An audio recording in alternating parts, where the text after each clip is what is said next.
The Tin Woodman of Oz. Chapter 16. Captain Fighter. "Are you really a soldier?" asked Woot, when they had all watched the strange tin person parade up and down the path and proudly flourish his sword. "I was a soldier," was the reply. "But I've been a prisoner to Mr. Rust so long that I don't know exactly what I am." "But dear me!" cried the Tin Woodman, sadly perplexed. "How came you to be made of tin?" "That," answered the soldier, "is a sad, sad story. I was in love with a beautiful Munchkin girl, who lived with a wicked witch. The witch did not wish me to marry the girl, so she enchanted my sword, which began hacking me to pieces. When I lost my legs, I went to the tinsmith, Ku-Klip, and he made me some tin legs. When I lost my arms, Ku-Klip made me tin arms, and when I lost my head, he made me this fine one out of tin. It was the same way with my body, and finally I was all tin. But I was not unhappy, for Ku-Klip made a good job of me, having had experience in making another tin man before me." "Yes," observed the Tin Woodman, "it was Ku-Klip who made me. But, tell me, what was the name of the Munchkin girl you were in love with?" "She is called Nimmy Amy," said the Tin Soldier. Hearing this, they were all so astonished that they were silent for a time, regarding the stranger with wondering looks. Finally, the Tin Woodman ventured to ask, "And did Nimmy Amy return your love?" "Not at first," admitted the soldier. "When first I marched into the forest and met her, she was weeping over the loss of her former sweetheart, a woodman whose name was Nick Chopper." "That is me," said the Tin Woodman. "She told me he was nicer than a soldier, because he was all made of tin and shone beautifully in the sun. She said a tin man appealed to her artistic instincts more than an ordinary meat man, as I was then.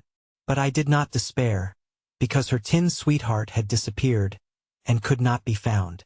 And finally Nimmy Amy permitted me to call upon her, and we became friends. It was then that the wicked witch discovered me and became furiously angry when I said I wanted to marry the girl. She enchanted my sword, as I said, and then my troubles began. When I got my tin legs, Nimmy Amy began to take an interest in me. When I got my tin arms, she began to like me better than ever, and when I was all made of tin, she said I looked like her dear Nick Chopper and she would be willing to marry me. The day of our wedding was set, and it turned out to be a rainy day. Nevertheless, I started out to get Nimmy Amy, because the witch had been absent for some time, and we meant to elope before she got back.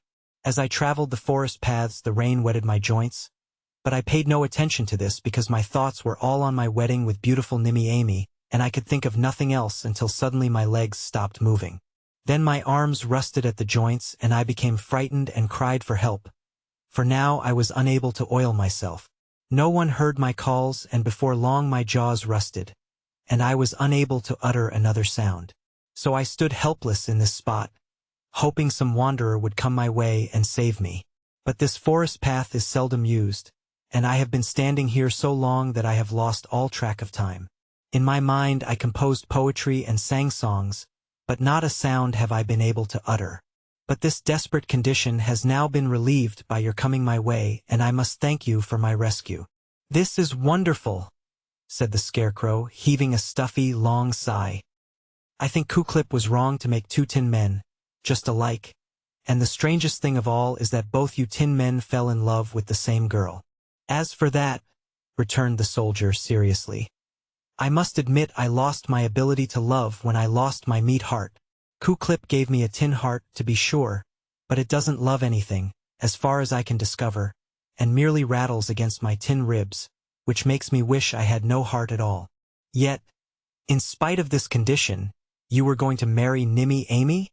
"Well, you see, I had promised to marry her, and I am an honest man and always try to keep my promises. I didn't like to disappoint the poor girl, who had been disappointed by one tin man already. That was not my fault," declared the Emperor of the Winkies, and then he related how he, also, had rusted in the forest and after a long time had been rescued by Dorothy and the Scarecrow and had traveled with them to the Emerald City in search of a heart that could love. "If you have found such a heart, sir," said the soldier, "I will gladly allow you to marry Nimmy Amy in my place."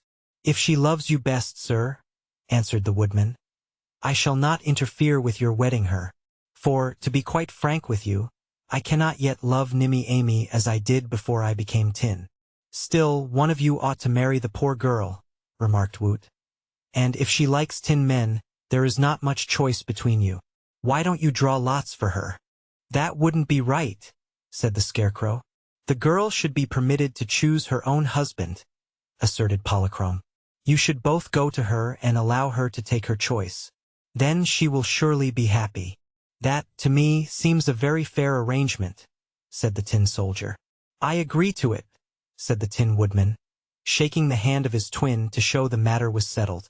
May I ask your name, sir? He continued. Before I was so cut up, replied the other. I was known as Captain Fighter, but afterward I was merely called the Tin Soldier. Well, Captain, if you are agreeable, let us now go to Nimmy Amy's house and let her choose between us. Very well. And if we meet the witch, we will both fight her, you with your axe and I with my sword. The witch is destroyed, announced the Scarecrow, and as they walked away he told the Tin Soldier of much that had happened in the land of Oz since he had stood rusted in the forest. I must have stood there longer than I had imagined, he said thoughtfully.